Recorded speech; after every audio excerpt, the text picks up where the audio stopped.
3 suspects caught, 2 guards injured in daylight robbery. Suspects yet to be arrested in the killing of a teacher. And parting words from acclaimed journalist Sean Dorney. This is National EMTV News with Helen Sayer. Good evening and thank you for joining me with Saturday's news. Port Moresby's Vision City Mega Mall premises went into lockdown at around 2 this afternoon after armed men posing in black security uniforms held up the Vision City service station. Although it is not confirmed by the police if money had been taken out, security guards at the scene told EMTV that a Honda CR-V drove out with armed men. 3 suspects have been caught by police and 2 Millennium guards injured during the crossfire. 1 guard was shot in the neck and the other one in the knee. All customers were told to remain on the premises while police and security personnel checked all vehicles exiting the premises. All was back to normal after 2 hours. We will be following up this story to find out more of what transpired today. No arrests have been made yet following the killing of a primary school teacher in the Ambinob area of Madang. Provincial Police Commander Chief Inspector Ben Neneo says investigations into the teacher's killing last month have commenced. However, police have yet to move into the area where the known suspects are said to be hiding. Provincial Police Commander Chief Inspector Ben Neneo says police have commenced investigations and have yet to make arrests. Police are yet to get to the location where the suspects are hiding.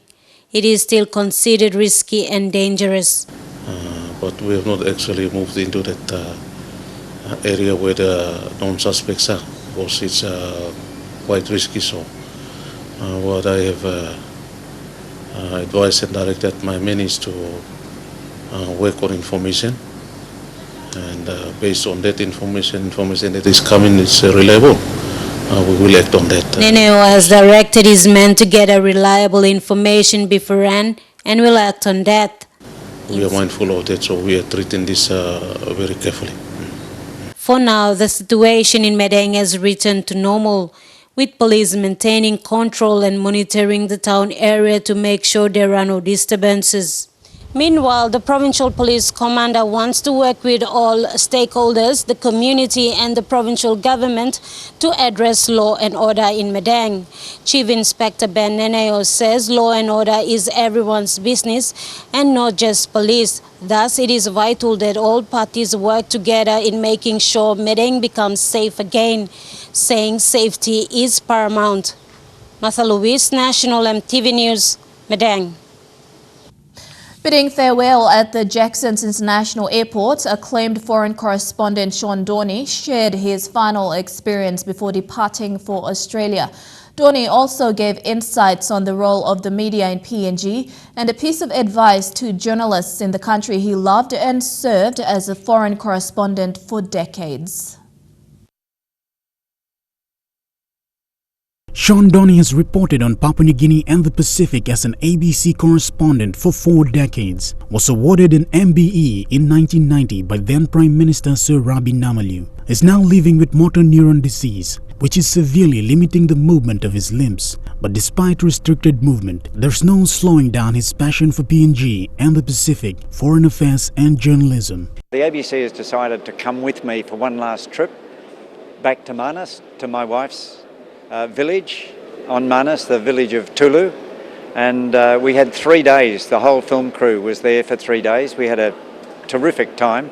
Every time we came ashore there were Garamut drums beating and Manus dancers dancing, and we went to the school at Tulu where my nephew is the headmaster, and it was quite emotional singing the national anthem with all the children. At 66, Dorney has lived an exceptional, active and varied career, but never ceases to be fascinated by the diverse culture of the country he shares deep connections with. My connection goes right back to Tulu village, where my wife Pauline was the daughter of the chief, and her brother is now the paramount chief there, and much to my delight and honour, they inducted me into the Pitapua clan, and I'm now a chief of the Pitapua clan, which is an extraordinary honour that I don't think too many other white men could claim for.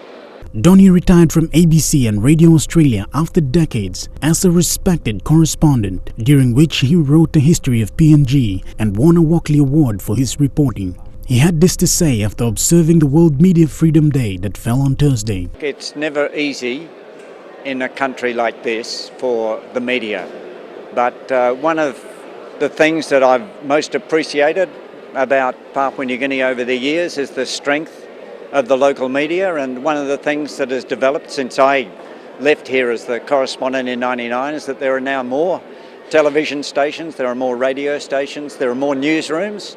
However, his view of the state of media in PNG is healthy, but admitted there are other factors hindering the role of media. You always come under pressure from governments who might not like what you write or what you report or what you broadcast, but more power to the media here for doing their job and reporting to the people what's really going on. It's very important in any democracy for the people to know what is going on, even though some people might not want that reported. There were plenty of journalistic highlights during his time as an ABC foreign correspondent and his extensive experience in journalism in the Pacific. Dorney believes Papua New Guinea has one of the toughest media in the Pacific. I used to travel around the Pacific to a lot of other Pacific countries, and the media here, in my opinion, is one of the strongest and best in the whole of the region. Finally, having been deported and threatened in his line of duty over the years, he left with these final words of encouragement to the journalist in Papua New Guinea. In Papua New Guinea, be brave, do your job, and don't be intimidated by people. I mean, I had my times here where I was intimidated at times. I got deported once, but they let me back in. So, you know, just be brave, do your job, and take the consequences. Shane Saroya, National EMTV News. Former Chief Justice Sir Arnold Ahmed says the right to freedom of information, expression and publication are basic constitutional rights, meaning they are to safeguard people's rights to information in society and the benefit of good governance. But there are legislations that need to be enacted to provide mechanisms for freedom of information. Sir Arnold made these remarks during the celebration of World Press Freedom Day at Divine Word University yesterday.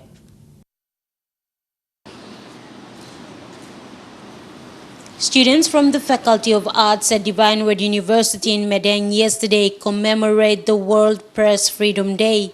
Among others who joined the university to commemorate the day included former Chief Justice Sir Arnold Ahmed, President of the PNG Media Council Neville Choi, and EMTV Lay Bureau Chief Scott Waide. Sir Arnold says the right to freedom of information as well as freedom of expression and the freedom of publication are an important part of our democracy. They are essential to good governance, transparency and accountability. Like any other citizens, journalists also have rights, as pointed out in Section 46 of the Constitution. Journalists as well as any other citizens have rights. There's a freedom of expression and media in the Constitution. It's Section 46 of our Constitution that provides safeguards for journalists to practice the profession of providing press and media coverage for the information of our people. So if they're intimidated, threatened, abused, they have a right to go to court. Thus, if journalists are intimidated, threatened or abused, they also have a right to go to court, just like any other citizens whose rights are violated. Section 57 of the Constitution is an enforcement provision for constitutional rights. This is so that journalists or other members of the press who are intimidated can go to court easily. Rather than the expensive process of engaging lawyers. And I was saying this morning that the right to information and knowledge of the rights of our people needs to be promoted much more so that our people are much more aware of their rights and how they can enforce them through the law enforcement system. President of the PNG Media Council, Neville Choi, was also present during the celebration of the Media Freedom Day at Divine Word University. He outlined the challenges media organizations and journalists face daily.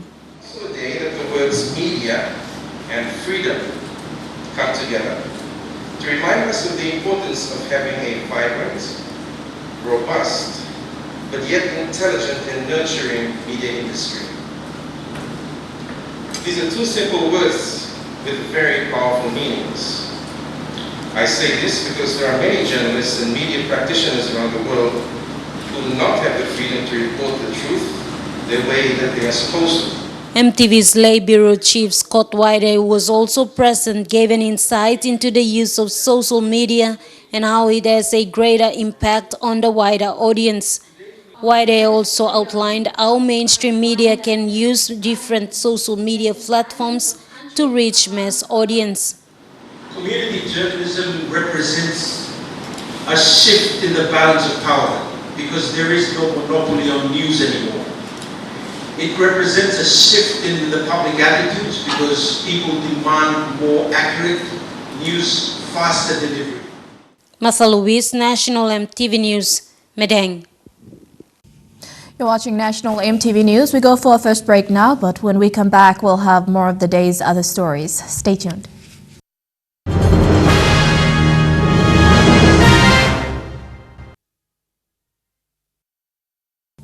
Welcome back. The Northern Police Command has recently reshuffled the administrative management of its provincial commanders from Morobe, Medang and Eastern Highlands. Assistant Commissioner of Police Peter Guinness thanked the former provincial police commanders for maintaining law and order in the Northern Command. Guinness also extended his appreciation to police officers in the command for performing their responsibilities with limited resources. Former PPC Mr. Wampe has been transferred to Port Moresby. And now we have Mr. Alex Russell, PPC from Eastern Islands, is now PPC Morobe. And PPC Singura in Medang has been transferred to Chimbu. It's PPC Chimbu now. And PPC Chimbu is now PPC Eastern Islands, David Sene Jr. So on behalf of the command, I'd like to congratulate those incoming officers, and I'd like to also farewell those outgoing officers for their contribution towards the maintenance of law and order in Northern Command. And they have now moved on to take up the new post in those provinces. And also I would like to extend my word of appreciation to all the hardworking police officers in Lay Metro Command, PPC Morobe, Medang and Eastern Islands. You may appreciate that, you know, we are down with resources, but we are very energetic police officers who are going beyond to do whatever they can do with the limited resources that we have in the maintenance of law and order in Northern Command. And I'd like to, you know, I'd like to affirm here that Northern Command, particularly in Lay Metro Command, a law and order issue in Morobe, in this command is good.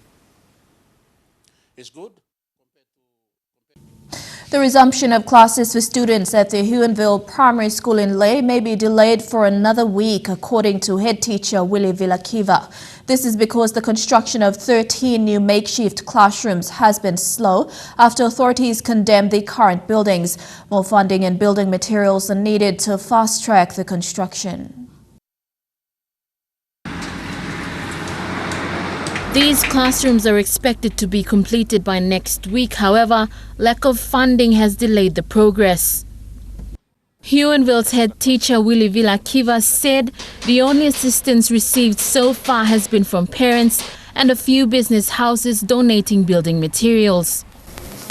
So now we are looking forward to having the classes back in week 5, hopefully. It is 4 weeks since the classrooms were condemned by the fire service and the building board. Since then, the school has shut down, with up to 1,400 students missing out on classes. Beno Bakau is a contractor and also a parent at this school. Since the school was closed down, he volunteered to help build the makeshift classrooms with a few others. School no got money, government no got money, and me play myself, me play it to help our children long education longer. As a parent, also me talk. He said the children's education is paramount and is calling on other parents to help where they can to ensure the children resume classes soon. I'm a master solo working because education and future belong all picking not me alone, but all get a parent long. He won't build primary school. This morning, Lay MP John Rosso visited the site. He has pledged to assist the school board in seeking funds and resources and has also called on the education authorities and the minister to intervene, saying this is one of the biggest schools in the province. So it's going to be a hard task. I got to run around and try to beg for the money to see if the authorities can help us to fix this school here in Lay. Lucy Kopana, National EMTV News, Lay. Two Port Moresby-based companies donated much-needed hospital materials to Hula Health Centre in the Central Province. Staff at the health centre, which serve about 10,000 people in the Rigo Coast LLG, were thankful for the donations given by Voices for the Village Foundation. The organisation seeks to help rural communities with basic health necessities. 6 hospital beds with 6 mattresses, 20 bags of bed sheets, linens and curtains and 20 boxes of scrubs for nurses and other medicinal items were transported by Caveman Construction and donated by Amstrad Holdings Voices for Village Foundation to the Hula Health Centre. Having to go around rural areas, you see the struggles and there's lack of basic services back in the villages, especially the aid posts around the villages. Lack of medicine, lack of supplies that they to help the local nurses there to serve the communities there. The health centre serves about 10,000 people in the Rigo Coast LLG in the Central Province. The clinic serves a lot of people along Rigo, down to Makerupu, Kamali, Kalo, Babaka, as far as Ruwali and a couple of these other places. So it is a strategic health center, and it's a good thing to come and give back to the community.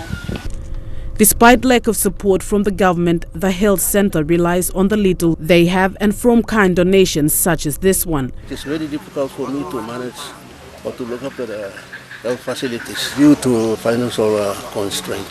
Sometimes it is very hard because the government funding never comes to reach us.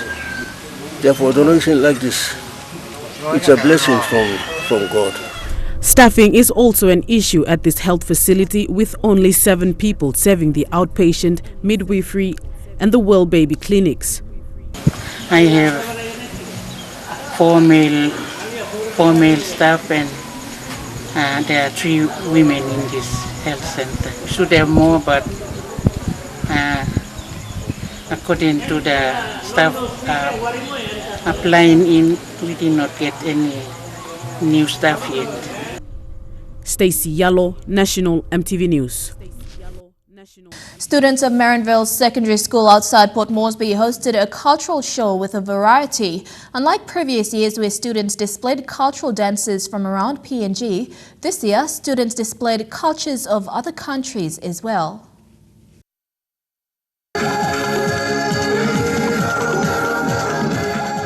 Marinville's cultural show today involved representation of cultures from North and South America, Europe, the Pacific Islands, and a few provinces in Papua New Guinea. In the past, the school hosted biannual cultural shows or quests to raise funds, but during a board meeting in 2017, the school decided to stage something different.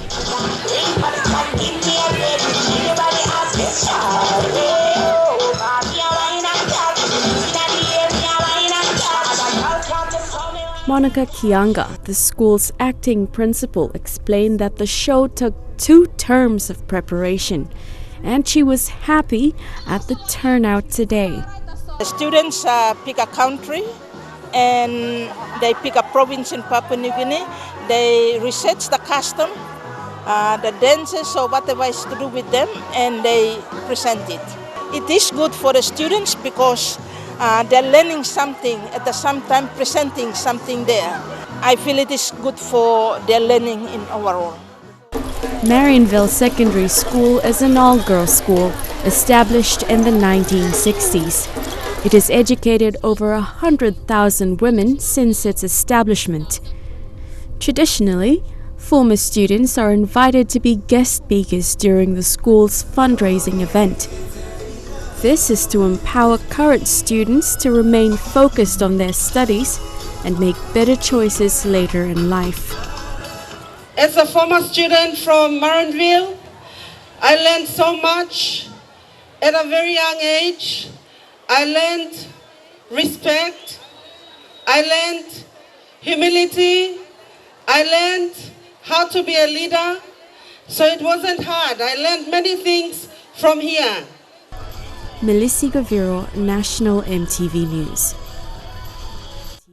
And into Saturday's news, we take a look at what's happening overseas after these messages. Don't go away.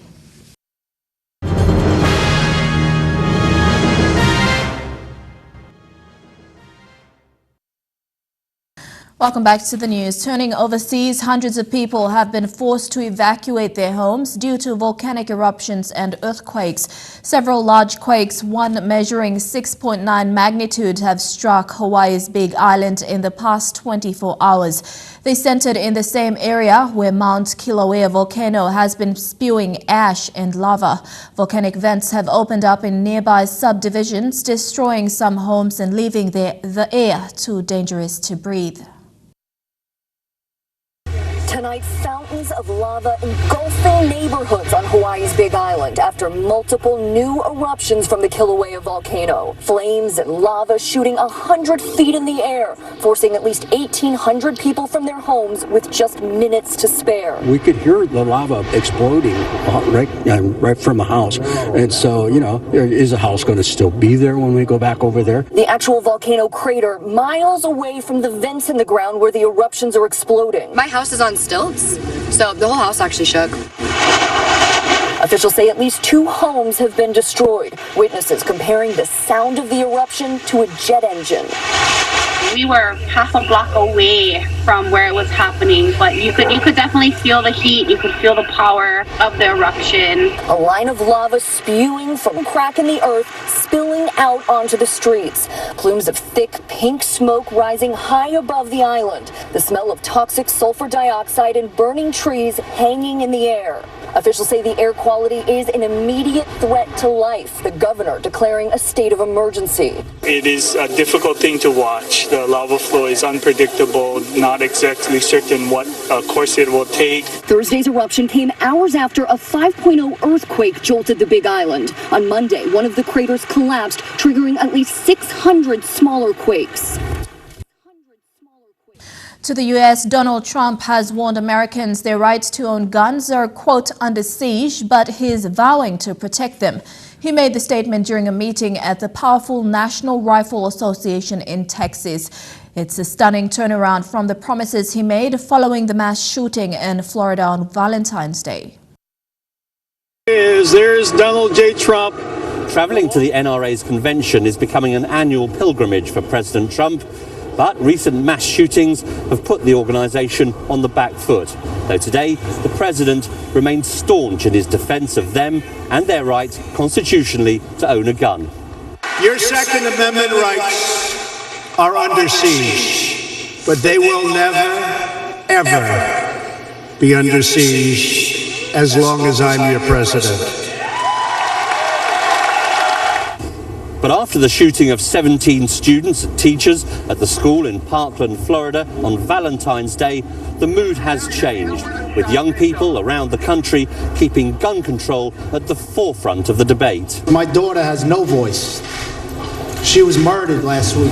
Shortly after that shooting, the president seemed prepared to stand up to the organisation, though little action followed.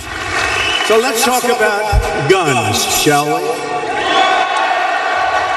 But there was no such tough talk for the NRA today. The president also suggesting that just having tight gun laws like those in London didn't stop people being killed in other ways, even though Britain's murder rate is a fraction of that in the United States. I recently read a story that in London, which has unbelievably tough gun laws, a once very prestigious hospital right in the middle is like a war zone for horrible stabbing wounds. Yes, that's right. They don't have guns. They have knives.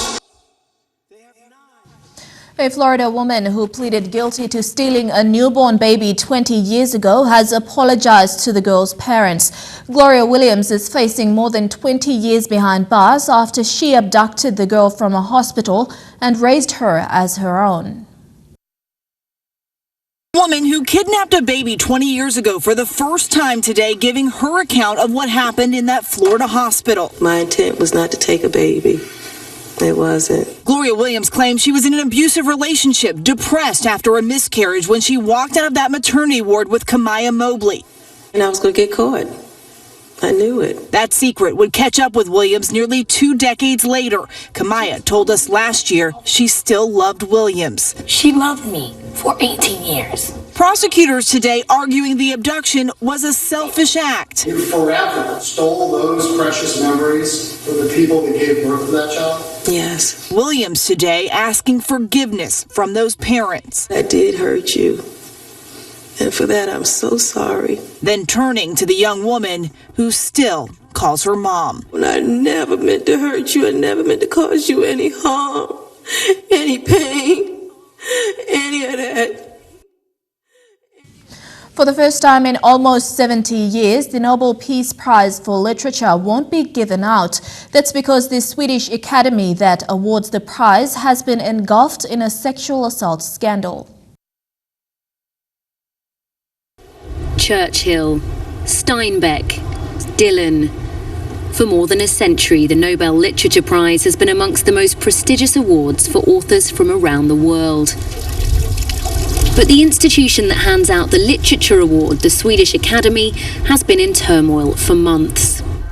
It's all because of this French photographer, Jean-Claude Arnault, who ran a cultural project that got funding from the Swedish Academy. He's accused of sexually assaulting at least 18 women and leaking information about prizes. He's married to Katarina Frostenson, who was a member of the Academy when the allegations came out. She later resigned alongside a handful of others amid deep internal rows about how the allegations were handled. So it's a big deal that the Swedish Academy hasn't really been able to cope with this scandal. But also the fact that they haven't expressed any remorse, any regrets about their behaviour in public in the last few weeks. The Swedish Academy's decision to postpone the prize is an admission that it's lost credibility both here in Sweden and around the world. In a statement today, it said it would spend the next year looking at how to tackle conflict of interest and communication in future, as well as recruiting new members. This is a scandal that's not just put the literary sphere in a spin, but upset a lot of people across Sweden, where sex assault allegations are taken seriously and the Nobel Awards are a source of national pride. They haven't taken the question seriously about the sexual harassments. In such an honorable group of people are acting like kids. Restoring public confidence in the Academy and the prize won't be an easy assignment. Wedding fever is already hitting the English town of Windsor 2 weeks before it plays host to the latest royal wedding. A school near the castle is attempting to create the world's longest congratulations card. Many princes and princesses creating a masterpiece for a prince and almost princess. Card after card being created under the watchful eye of the royal couple and the Queen. Well, in cardboard form anyway. Among the artists, 3 Kiwi faces. We're doing a cake and the icing is like purple and it's hearts around it. All Black legend Zinzan Brooks' 3 daughters attend Upton House School just metres away from Windsor Castle, where the royal wedding will take place. And they've joined 2,500 people writing special cards to the couple. I hope you have a lovely wedding and a nice day. Have fun. Have a lovely wedding. Enjoy your day. You'll be a great couple. And they're keen for the couple to know where they're from. I said from Kira, age 10, but this says country, what you come from, and I wrote New Zealand. The cards are being stuck together to stretch more than 1.5 kilometres. The aim is that the card will be 1 mile long, which will be a world record, and we are then going to gift it to Meghan and Harry. What do you think they're going to say when they get it? They're probably going to say, it's lovely. But breaking world records is only half the fun.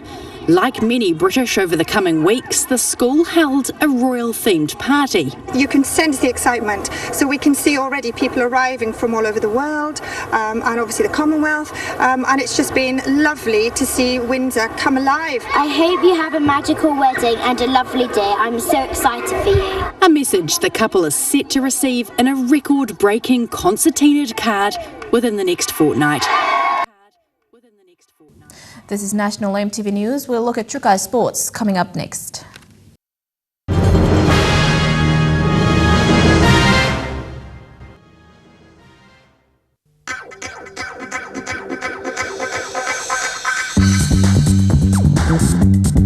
Trukai Sports.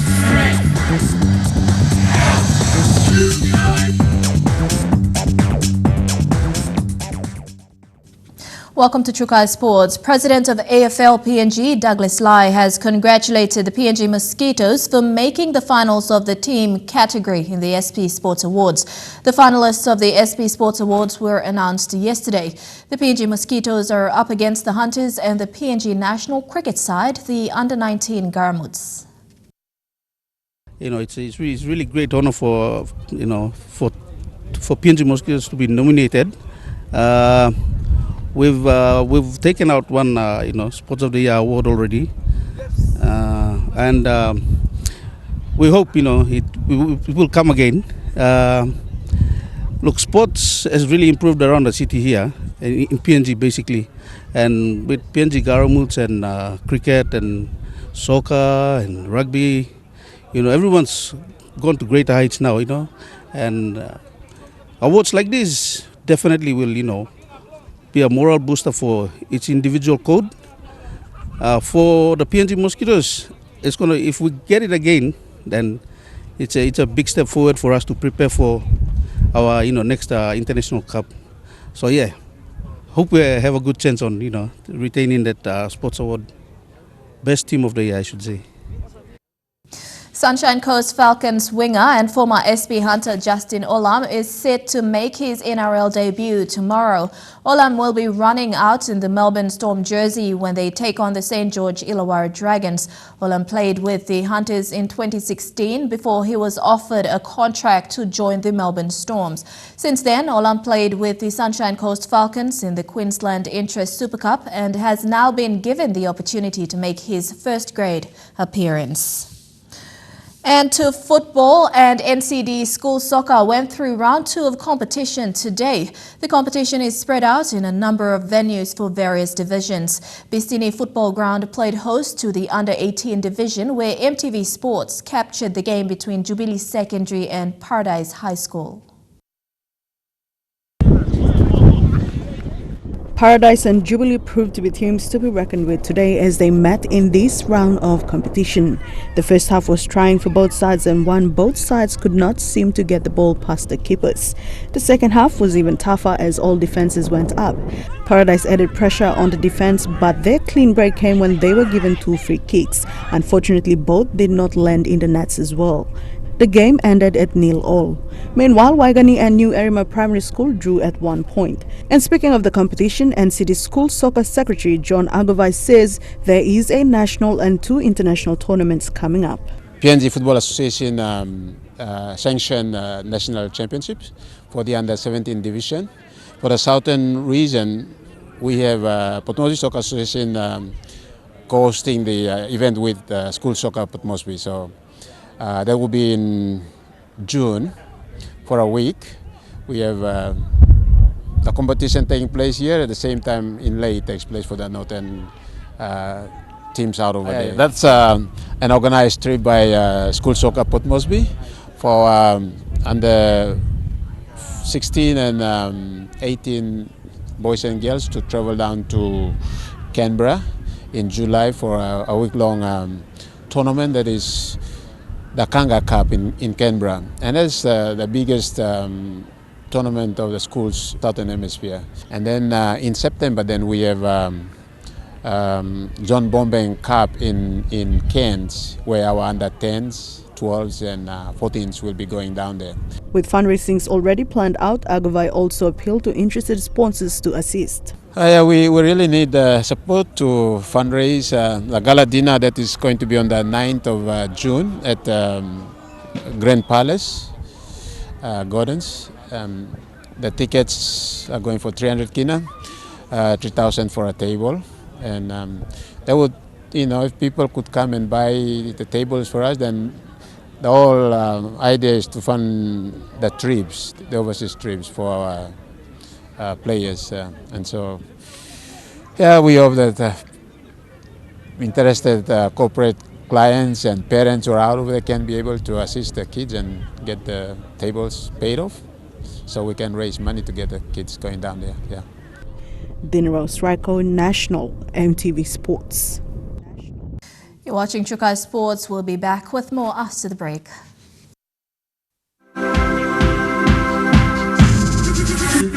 Trukai Sports. Welcome back to Trukai Sports. Tonight's clash with the Tigers marks a new era for the Warriors. Behind the NRL club's new ownership is a long history of support for rugby league. West Auckland businessman Mark Robinson has bought into the club, carrying on the legacy of his father, who played a big role in the early Kiwis test teams. It's a rugby league love affair that started almost half a century ago. In 1979, Ortex agreed to a 4-year sponsorship of a sum of $100,000, which was a lot of money back then. Kiwis jerseys from a time when the hardest played the game. And Dean Bell and Kimball and O'Hara and Aikoi and that, my father used to go over to England and give them their marching orders to come back to New Zealand to play in the test. It was put together by Mark Robinson's late father, David, a staunch rugby league man and co-founder of Ortex Industries. The successful West Auckland business made its name in carpet, then went global with a range of products for the building industry.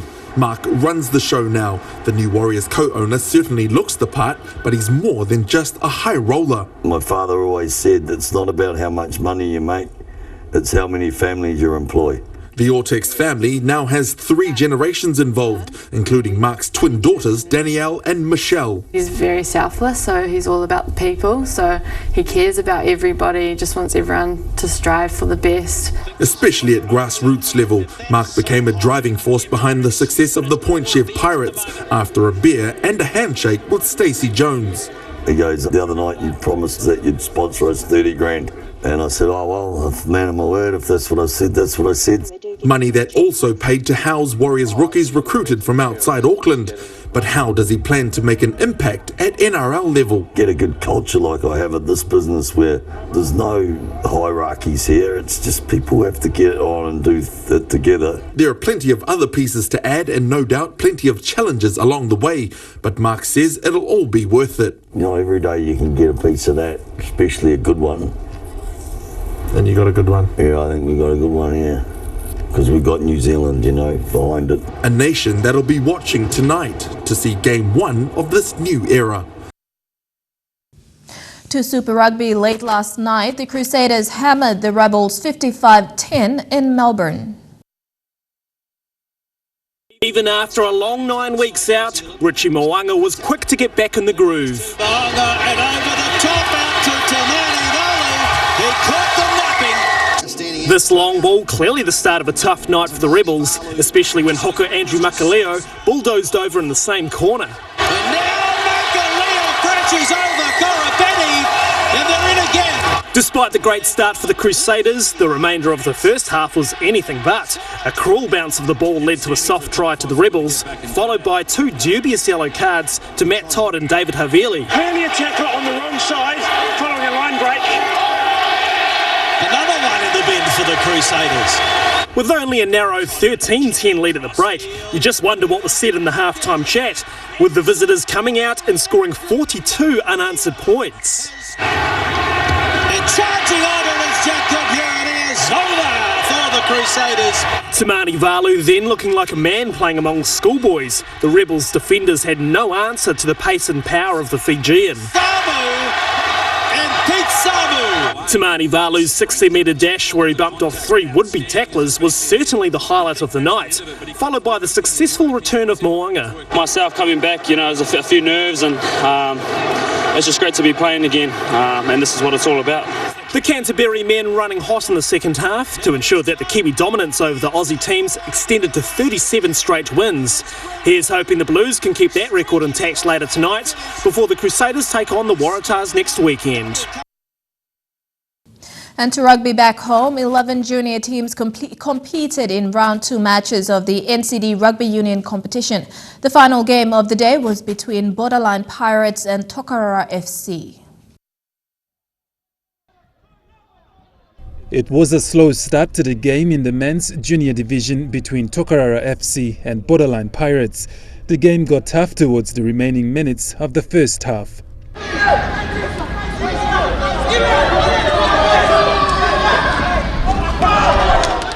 It was difficult finding gaps for both teams as defense was tight on both sides. It was 0-0 at halftime. In the second half, Tokarara FC managed to find gaps to bring the ball to the defense line, but the resistance from the Borderline Pirates was too strong.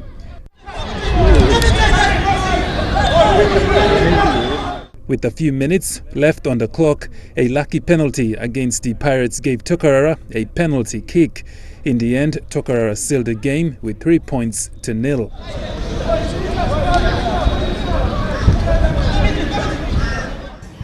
Men's junior division, we had about 11 teams, with all the within the suburbs of NCD, even going out to 9 Mile, Bomana, as well as to my very own area, which is Kido.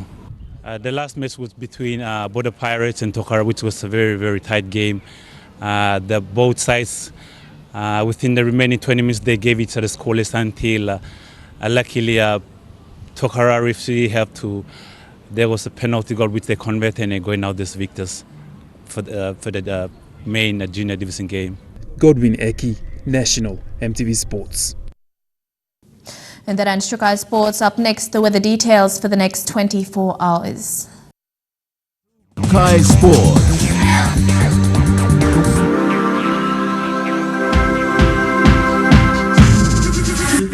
True Kai Sports. The weather details were proudly brought to you by Dulux, celebrating 50 years in PNG and the only paint made in PNG.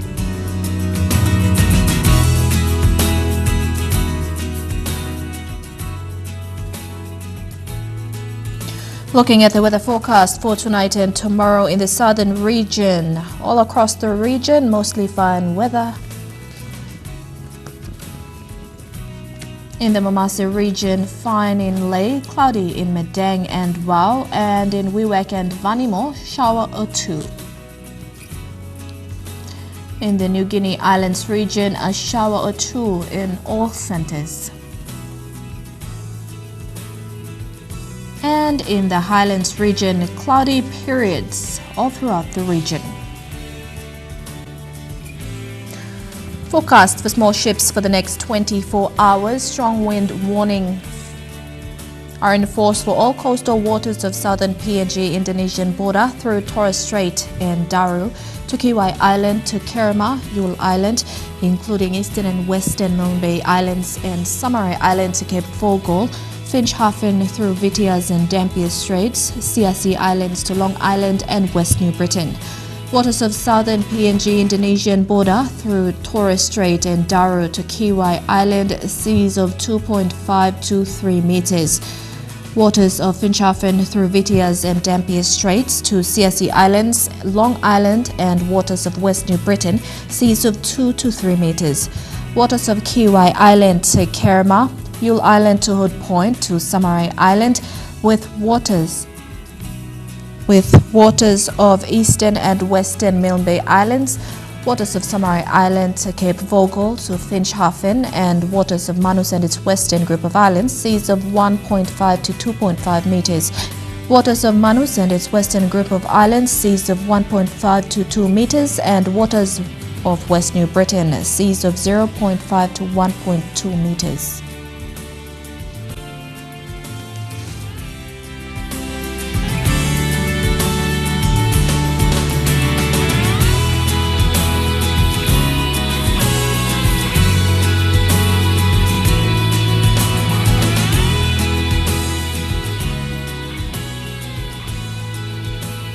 Ocean forecast for PNG areas in the Coral Sea. Seas rather rough with southeast winds at 15 to 20 knots. In the Solomon Sea, seas slight with patches rather rough with southeast winds at 10 to 15 knots with gusts reaching 25 knots. In the Bismarck Sea, seas slight with patches rather rough with southeast winds at 10 to 15 knots with strong gusts reaching 25 knots. And in the Pacific Ocean, seas slight with northeast to southeast winds at 10 to 15 knots.